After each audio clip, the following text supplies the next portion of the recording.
When I was a kid, my father told me, son, sports are supposed to be fun, but at the end of the day, they're a business.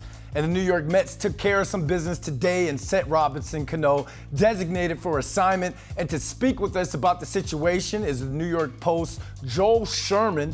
And Joe, for those out there who may not be familiar with this whole Robinson Cano situation, why has this happened? Well, the rules this year were to carry 28 men early in the season to acknowledge that there was just a 3.5-week spring training, basically to protect pitchers by having more of them available. And Monday, May 2nd, was the day you had to get to 26 players. And so now they are at 26 players, and it was always going to be tricky without an injury for the Mets to get to 26. They were either going to have to option a useful player, Adam Smith, J.D. Davis, Luis Guillermi, release Travis Jankowski, or do what they did today, which is eat about $37 million over this year and next and get rid of Robinson Cano. Wow. I mean, he was well liked around the locker room. You spoke to Cano's agent after the decision was made. What was his thoughts on everything?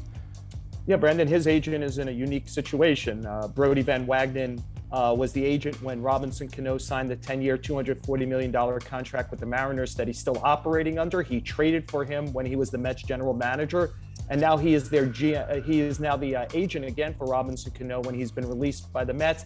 He told me that Cano, once he clears the DFA portion of this, which will be a few days, wants to continue to play, and then it'll be an interesting question. He's 39. He hasn't performed well in sporadic play early this season. He has 2 PED suspensions on his record. Will anyone else take a shot at him?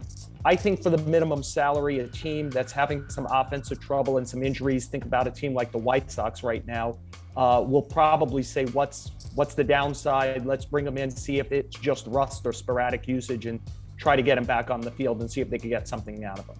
Okay, so it looks like he's going to get another opportunity to play somewhere else. He's going to be okay. But what about the club? How does this decision affect the club? Not only the club internally, the roster, but who benefits from this?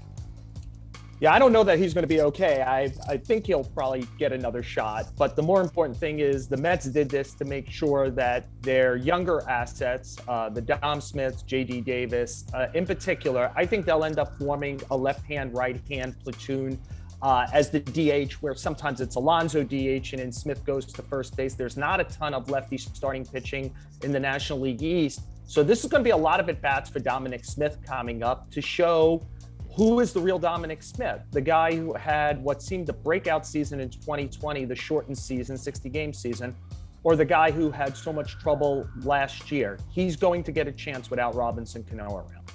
He went 4 for 4 on Sunday. He's definitely going to get more of an opportunity. Thanks, Joe, for joining us. All right.